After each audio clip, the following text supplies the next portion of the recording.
So guys, paper question में आपका स्वागत है। तो आज हम बात करने वाले हैं एनटीपीसी के डॉक्यूमेंट वेरिफिकेशन प्रोसेस के बारे में कि ये कैसे इसको इम्प्लीमेंट किया जाएगा, कैसे प्रोसेस होगा ये। तो मैंने एक तरीका ढूंढा है जिसमें कि आप अगर लेवल 6 से शुरू कर लेंगे, लेवल 6 से शुरू कर लेंगे या फिर लेवल 5 से शुरू कर लेंगे, तो किसी भी तरीके से मान लो आप लेवल 2 से भी शुरू करना चाहते हैं ना, अगर आप सिलेक्ट बच्चों को कैंडिडेट्स को ढूंढना, तो ये लेवल 2 से भी काम आ जाए। क्योंकि बहुत बच्चों का आर्गुमेंट है कि लेवल 6 से क्यों शुरू कर रहे हो, आप लेवल 2 से भी तो शुरू कर सकते हो। इस तरीके से आप लेवल 2 से या लेवल 6 से या लेवल 5 से किसी भी लेवल से आप शुरू कर सकते हैं और हर लेवल से काम करेगा तरीका। तो जो मैंने तरीका ढूंढा है इसमें आपको ये बताऊंगा डॉक्यूमेंट वेरिफिकेशन पहले होगा या फिर डॉक्यूमेंट वेरिफिकेशन बाद में होगा। तो ये चीज़ें हम क्लियर कर देंगे आज। तो सबसे पहले मैं आपको थोड़ा सा बेस बता देता हूँ कि एक्चुअली में कंप्यूटर जो होता है वो बच्चों को सिलेक्ट कैसे करता है। तो मान लीजिए कोई बच्चा है, कोई बंदा है ए नाम का। ए बंदे ने पेपर दिए हैं सारे के सारे 6, 5, 4 और 3 और 2 सब में लेवल में पास है। और बी बंदा है, बी बंदे ने पेपर दिए हैं 3 और 2 के। तो उसमें क्या होता है कि मान लीजिए आपने ए बंदा है, इसने सभी लेवल में पेपर दिए हैं और सभी लेवल में पेपर देने के बाद इसके मार्क्स आ गए हैं और उसमें इसने प्रायोरिटीज़ पहले भर रखी हैं कि लेवल 6 को इसने फर्स्ट प्रायोरिटी दे रखी है, फिर लेवल 5 को इसने सेकंड दे रखी है और लेवल 4 को इसने थर्ड, और ऐसे ही करके फोर्थ और फिफ्थ। ठीक है, तो इसके मार्क्स भी आ गए हैं। इसके मार्क्स आ गए हैं किस तरीके से, इसके मार्क्स आ गए हैं कुछ भी 97 मान लीजिए, 92 मान लीजिए, या फिर 87 या फिर 95 मान लीजिए यहाँ पर, और यहाँ पर मान लीजिए 94। तो इसके ऐसे मार्क्स भी आ गए हैं। तो अब क्या करता है कंप्यूटर की, ए बच्चे ने कितने पेपर दिए हैं, ये 6, इसने 5 पेपर दिए हैं, तो 5 पेपर का टैग लगा देगा इस पर कि इसके 6 नंबर का टैग लग गया ये, और ये 4 नंबर का टैग लग गया, और ये इसके बाद 3 नंबर का लग गया, और ये 2 नंबर का लग गया। जबकि अगर बी बंदे ने सिर्फ 3 ही पेपर दिए हैं, इसने 6 लेवल के पेपर दिया है, इसने 3 लेवल के पेपर दिया और इसने 2 लेवल के पेपर दिया है बस, तो इस पर इतने टैग लग गए। तो ये बंदा एक है, ये बंदा दूसरा है। तो अब कंप्यूटर क्या करेगा, उसको मान लीजिए लेवल 6 से आपको शुरू करना है, तो लेवल 6 से आपको बच्चे फाइंड करना शुरू करना है। तो लेवल 6 किस किस पे टैग है वो उसे ढूंढेगा।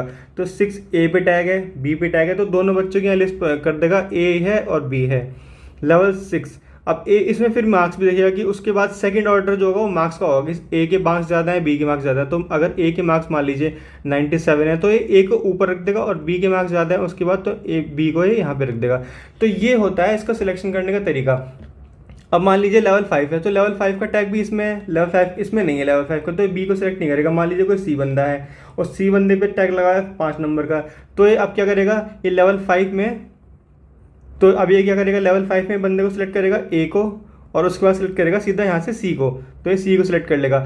तो सी को सिलेक्ट करने के बाद फिर ये ऑर्डर करेगा कि यार मार्क्स किसके ज़्यादा है। तो इसने देखेगा कि इसके ए वाले के तो 97 मार्क्स हैं, 97 मार्क्स है, और बी वाले के देखिएगा कितने मार्क्स, मान लीजिए 87 मार्क्स है, तो बी वाले के 87 मार्क्स बी वाले के जो हैं ये इसके बाद में रख देगा। तो इस तरीके से सिलेक्ट करेगा। तो अब इसने लेवल 6 का एक ऑर्डर सेलेक्ट हो गया यहाँ पर और लेवल 5 का एक ऑर्डर सेलेक्ट हो गया यहाँ पर, तो लिस्ट दोनों की तैयार हो गई। मान लीजिए लेवल 6 की वैकेंसी थी 1 और लेवल 5 की वैकेंसी थी 1, तो ऐसे ही करके ये यहाँ पर बी, सी बंदा, डी बंदा, ई बंदा, ऐसे करके यहाँ पर पूरी लिस्ट तैयार कर देगा, और ऐसे करके यहाँ पर लेवल 5 की एक पूरी लिस्ट तैयार कर देगा। ऐसी करके आप लेवल 4 की भी तैयार कर सकते हैं, एक लिस्ट सेपरेट तैयार कर सकते हैं। ऐसी करके आप लेवल 3 की, लेवल 2 की और लेवल 1 की भी आप एक सेपरेट लिस्ट तैयार कर सकते हैं, जिसमें से कि आपको सिर्फ कैंडिडेट्स जो सिलेक्ट करने हैं वो इसमें से करने हैं। जितने भी कैंडिडेट्स आ रखे हैं वो इसमें से करने हैं, चाहे वो रिपीटेड हो चाहे वो नॉन रिपीटेड हो। तो ऐसा ये फॉर्मूला TCS ने ऑलरेडी कर लिया है और इसके बेस पर ही अब आगे सिलेक्शन होगा।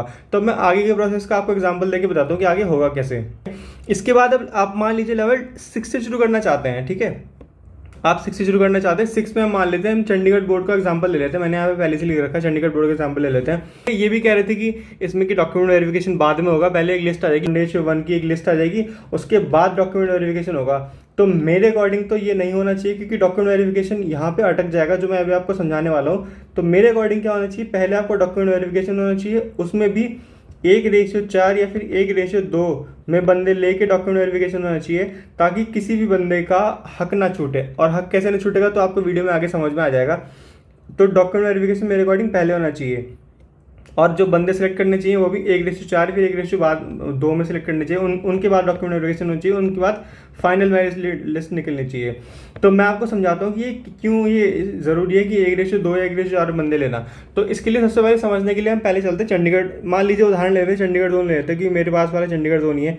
तो चंडीगढ़ जोन का हम लेवल 6 से स्टार्टिंग करते हैं कि लेवल 6 से हमें बंदे सेलेक्ट करने हैं। तो मान लेते हैं कि स्टेशन मास्टर और कमर्शियल अप्रेंटिस की 2 पोस्ट हैं, 2 पोस्ट स्टेशन मास्टर की है और 2 पोस्ट ही आपकी क्या कहते हैं कमर्शियल अप्रेंटिस की है।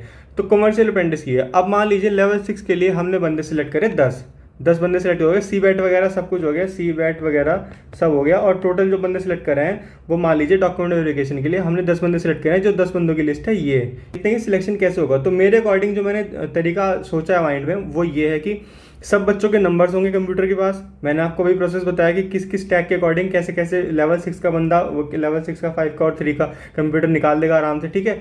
तो मान लीजिए लेवल 6 के ये निकाल दिए, अब हमें लेवल 6 का सिलेक्ट करना है कि लेवल 6 में इतने बंदे आने हैं। तो मान लीजिए इसकी 2 सीटें हैं एसएम की और सीए की भी 2 सीट है, ठीक है। अब 2 सीट सबसे पहले मान लीजिए हम सीए से सिलेक्ट करते हैं, इसकी एक पोस्ट सीए से, हम एसएम से भी सिलेक्ट कर सकते हैं, उसमें कोई दिक्कत नहीं है, पर हम सीए से मैं आपको एक उदाहरण देके बताता हूँ। तो मान लीजिए सबसे टॉप वाला जो बंदा है, ये फर्स्ट नंबर का जो बंदा है, इसके 98 मार्क्स हैं, ठीक है। इसके 98 मार्क्स हैं और ये इसने प्रेफरेंस डाली हुई है अपनी सीए, ठीक है। टॉप प्रेफरेंस डाली हुई इसने सीए, तो इसको टॉप प्रेफरेंस यहाँ पे सीए दे दी गई, ठीक है। अब सेकंड वाला बंदा सेकंड वाली पोस्ट के लिए, तो ये वाला तो हो गया। अब सेकंड वाली पोस्ट के लिए चलते हैं सीए की। तो सीए की सेकंड पोस्ट 98 से जस्ट नीचे जो बंदा स्कोर कर रहा होगा उसके लिए होगा। सबसे हाईएस्ट मार्क्स इसके हैं 97 मार्क्स है, तो 97 मार्क्स वाली आपकी सीए के लिए दे दी, ठीक है। तो हमने मान लीजिए 1:1 में हमने सिलेक्ट कर रहे हैं, ठीक है। तो गड़बड़ कैसे होगी मैं आपको वो बताता हूँ अभी। तो इसका दे दिया हमने, चलो अब उसके बाद क्या करते हैं, एसएम की सिलेक्ट कर लेते हैं। अब भाई 98 वाला, अब मान लीजिए जो ये तीसरे नंबर का बंदा है इसने भी सीए फर्स्ट नंबर पे डाली थी, उसके बाद डाली थी इसने एसएम की, और जो फोर्थ नंबर का बंदा है इसने भी सीए डाली थी और इसने भी डाली थी एसएम की पोस्ट। पर चूंकि 2 बंदे ऑलरेडी जो 2 पोस्ट थे वो ले चुके हैं, अब इनको सेकंड वाला प्रेफरेंस दिया जाएगा। तो सेकंड वाला प्रेफरेंस दिया जाएगा तो 95 नंबर का और 94 नंबर का ये दोनों आपके एसएम में सिलेक्ट हो जाएंगे, ठीक है। अभी एसएम में सिलेक्ट हो गए, ठीक है। अब क्या करते हैं, मान लीजिए 1:1 में ही चल रहा है और अभी तक हमने डॉक्यूमेंट वेरिफिकेशन नहीं कराया है। अब डॉक्यूमेंट वेरिफिकेशन कराते हैं। डॉक्यूमेंट वेरिफिकेशन में क्या होता है कि जो अलॉटमेंट हो गया वो तो हो गया, एक बार दे दिया तो दे दिया। अब उसके बाद तो मान लीजिए अब होता क्या है कि सीए वाला बंदा जो होता है डीवी में पास हो जाता है, ठीक है। लेकिन ये सीए 9 नंबर का जो बंदा है ये वाला सीवीए में, ये जो सीए में ये पास नहीं हो पाता है, ठीक है। सेकंड नंबर का बंदा जिसको सेकंड वाली पोस्ट अलॉट करी थी ये वाला पास नहीं हो पाता है, क्योंकि हमने 1:1 सिलेक्ट करा है। तो अब तो ये खाली रह गई सीट। अब क्या करें, अब कायदे में तो इस वाले थर्ड वाले नंबर को मिलनी चाहिए, क्योंकि जो देखो सबसे तीसरे नंबर सबसे टॉप पे जो तीसरा नंबर का बंदा है वो तो 95 नंबर वाला बंदा है, तो कायदे में तो इसको मिलनी चाहिए। पर क्या हुआ, ये तो एसएम की पोस्ट आपने इसको दे दी है, तो ये तो कॉन्ट्रडिक्टरी हो गया। तो ये तो बंदा अलॉट डॉक्यूमेंट वेरिफिकेशन यहाँ पे हो चुका है, अब ये फिर ये तो गड़बड़ हो जाएगा, क्योंकि आप 94 95 तो 93 वाले बंदे को थोड़ी सिलेक्ट करोगे। एलिजिबल तो ये है ना बंदा, आप इसको सिलेक्ट करोगे, इसको थोड़ी सिलेक्ट कर लोगे, क्योंकि ये एसएम की पोस्ट के बाद ये आ रहा है। नहीं नहीं ऐसे नहीं होगा, तो ये तो गलत हो जाएगा। फिर ये वाला बंदा कोर्ट चला जाएगा कि यार मेरे 95 नंबर थे और ये बंदा रिजेक्ट हो गया, तो मेरा चांस बैठता है यहाँ पे 98 के बाद 97 और 96 का तो कोई है ही नहीं यहाँ पे। तो 95 वाला बंदा मैं ही हूँ सबसे टॉपर, तो मेरे को मिलनी चाहिए। अब ये बंदा कोर्ट में केस कर देगा जो कि ये सही ठहराया जाएगा। तो इसी चीज़ को निकालने के लिए पहले आपका डॉक्यूमेंट वेरिफिकेशन कराना जरूरी है, क्योंकि जो ये गड़बड़ हो रही है ना कि डॉक्यूमेंट वेरिफिकेशन फेल होंगे, हमें पता नहीं कितने फेल होंगे, तो आप पहले इस चीज़ को करा लो।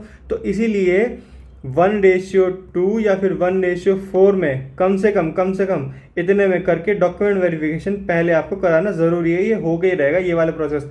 अदरवाइज अगर आपने 1:1 में सिलेक्ट कर लिया ना, तो ये वाली कॉन्ट्रडिक्टरी ना, ये तो मैंने छोटा सा एग्जांपल लिया है सिर्फ लेवल 6 की पोस्ट में, ये वाले लेवल 6 नहीं बल्कि पूरे लेवल सब और सारे के सारे जोनों में सब में दिक्कत हो सकती है। तो इसलिए आपको सबसे पहले आपको डीवी कराना पड़ेगा, इतने पर जोन में बंदे लेके सबको आपका डीवी कराना पड़ेगा, ठीक है। तो सबको डीवी कराने के बाद जब आपके बंदे मान लीजिए 10% हर किसी में फेल होते हैं, 10% डिस्क्वालीफाई हो ही जाते हैं। तो मान लीजिए 10 पोस्ट हैं, 10 पोस्ट है तो आपने 20 बंदे ले लिए, तो 10% 2 फेल हो जाएंगे इसके, ठीक है। तो 2 फेल हो जाएंगे तो 18 बंदे बचेंगे।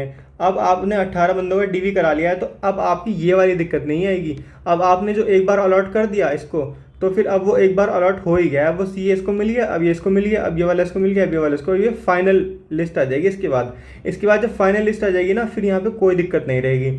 फिर ये बंदा जाके सीधे वहाँ पे जाके अपना ज्वाइनिंग कर सकते हैं, इसमें कोई दिक्कत नहीं रहेगी। तो मेरे अकॉर्डिंग डीवी इतने बंदों की कट ऑफ निकलने के बाद 1:2 और 1:4 की कट ऑफ निकलने के बाद, ये मुझे पता नहीं किस पे निकलेगी क्योंकि मैंने पढ़ा, मुझे थोड़ा मिला नहीं, या तो 1:2 या फिर 1:4 में सिलेक्ट होने के बाद डीवी होगा। डीवी होने के बाद फाइनल ज्वाइनिंग आएगी, जो फाइनल कट ऑफ आएगी वो डीवी होने के बाद ही आएगी। कुछ बंदों की ये भी दिक्कत होगी कि सर आपने बोला था कि किसी भी लेवल से सिलेक्ट कर सकते हैं, मान लो लेवल 2 से लेवल 5 से लेवल 3 से लेवल 6 से किसी भी से सिलेक्ट कर सकते हैं, आपका तरीका बिल्कुल सही रहेगा। तो मैं आपको उसका भी बताता हूँ। मान लीजिए बंदे हैं कुछ, ये एक ए बंदा है और ये एक बी बंदा है, ठीक है। इन दोनों बंदों ने क्या किया, हम कुछ होते हैं ऐसे, इनका दिमाग नहीं चला होता कि सीए नहीं लेना, हमने कुछ और लेना है, उनको पता नहीं होता। तो वो क्या करते हैं कि भाई मुझे ये नहीं लेना, मुझे लेना है लेवल 2 का फर्स्ट प्रायोरिटी पे, और मैं इसको बी बंदे को लेना लेवल, मान लो बी बंदे को लेना लेवल 5 का फर्स्ट प्रायोरिटी पे, कि मेरे को लेवल 6 चाहिए ही नहीं। आप अपना लेवल 6 किसी और को दे दो, हमारे यहाँ से शुरू करो, लेवल 2 से शुरू करो आप, या फिर लेवल 5 से शुरू करो। तो इसमें क्या होगा, तो इसमें जैसे कि मैंने आपको बताया कि लेवल, जो मैंने अभी आपको सबसे शुरू में बताया कि लेवल 6 की जो सिलेक्शन होगा बंदों का, वो पहले निकल चुका होगा। इतने बंदे लेवल 6 के हैं, इतने बंदे लेवल 5 के हैं, और इतने लेवल 4 के हैं, इतने लेवल 3 के हैं, लेवल 2 के, सबके निकल चुके होंगे। तो मान लीजिए हम लेवल 2 से शुरू करना है, तो हम लेवल 2 से शुरू कर सकते हैं। यहाँ पर जो कंप्यूटर ने ऑलरेडी अरेंज कर रखे होंगे बंदे की 100, उसके बाद बंदे सेलेक्ट कर रखे होंगे 99, 98, 95, ऐसे करके बंदे सेलेक्ट कर रखे होंगे। तो जितने भी पोस्ट होंगी, जितनों का भी टॉप प्रायोरिटी इस पे होगी ना, उनकी टॉप प्रायोरिटी के अकॉर्डिंग उनको सिलेक्ट कर लिया जाएगा, क्योंकि उनकी टॉप प्रायोरिटी यही है। तो इनका अगर लेवल 6 में होगा तो वो ऑटोमेटिकली डिस्क्वालीफाई हो जाएंगे वहाँ से। तो यहाँ से लेवल 5 का अगर शुरू करते हैं, तो फिर यहाँ से आप लेवल 5 के बंदों को देके, फिर लेवल 6 की टॉप प्रायोरिटी के बंदों को देके, और लेवल 4 की टॉप प्रायोरिटी के बंदों को देके वहाँ से आप इसको सिलेक्शन कर सकते हैं। और यही तरीका मेरे अकॉर्डिंग कारगर है। कंप्यूटर इस तरीके से कोड इजीली किया जा सकता है, और बल्कि इससे भी हैवी कैलकुलेशन कंप्यूटर कर देता है, ये तो कुछ भी नहीं है। तो इसके अकॉर्डिंग कंप्यूटर से सारा कैलकुलेशन करी जा सकती है। तो यही तरीका होना चाहिए। और दूसरी बात मैं आपको और थोड़ी सी चीज़ समझा दूं कि इससे और क्या क्या कंक्लूजन निकल के आते हैं। तो मान लीजिए लेवल 6 के अकॉर्डिंग हमने मान के चलते हैं कि लेवल 6 के अकॉर्डिंग उसने शुरू करा, ठीक है, क्योंकि डीवी और टाइपिंग सब कुछ और सीबैट वगैरह सब कुछ हो चुके हैं। तो आप ये देखिए, मान लीजिए सितंबर 10 तक इन्होंने रिजल्ट घोषित कर दिया 1:2 या फिर 1:4 में। देखिए पूरी की पूरी घटनाक्रम में अगर मैं गलत हो जाऊँ तो प्लीज़ मुझे माफ़ कर दीजिएगा, पर मैं जहाँ तक अपनी दिमाग के अकॉर्डिंग कोशिश कर रहा हूँ कि आपको सही से समझ में आए कि प्रोसेस होना कैसे। तो सितंबर 10 में इन्होंने अकॉर्डिंग शुरू कर दिया, और 20 तारीख से या फिर 30 तारीख से इन्होंने डीवी की डेट शुरू कर दी। तो पर जोन अगर 3000 वैकेंसीज है तो 2 गुना होगा तो 6000 हो जाएंगी, और 4 गुना होगा तो 12000 हो जाएंगी। तो 12000 बंदों का डीवी कराना बहुत मुश्किल बात है। 12000 बंदों को डीवी कराने में बहुत टाइम लगेगा, कम से कम 10 से 5-10 दिन में भी लग जाए। पर जोन में अगर होता है 5-10 दिन लगातार, हर मान लीजिए चेन्नई में अलग हो रहा है, चंडीगढ़ में अलग हो रहा है और कोलकाता में अलग हो रहा है, तो सबका 5-10 दिन लग जाए। 5-10 दिन के बाद और फिर उनके अगले कम से कम 10 दिन के गैप के बाद ही सीट अलॉट करके फाइनल मेरिट निकाल दे, और उसके बाद डीवी का प्रोसेस है। तो ये अक्टूबर पूरा चला जाएगा, और जहाँ तक ये नवंबर तक ही आपको ज्वाइनिंग मिलेगी। तो मेरे अकॉर्डिंग तो नवंबर तक ये मामला खिंचेगा। अभी मेरे अकॉर्डिंग तो देखो ये प्रोसेस है, ये सारा प्रोसेस होना चाहिए। और अगर आपको इसमें कुछ संदेह लगता है कि यार ऐसे ऐसे नहीं होना चाहिए, तो आप नीचे कमेंट करके जरूर लिखें कि सर आपने तो ऐसे नहीं बताया, कि सर आपने ये कैसे होगा, सर आपने वो कैसे होगा। मैं उस पर एक शॉर्ट या फिर कुछ भी बना दूंगा। तो वीडियो देखने के लिए आपको धन्यवाद।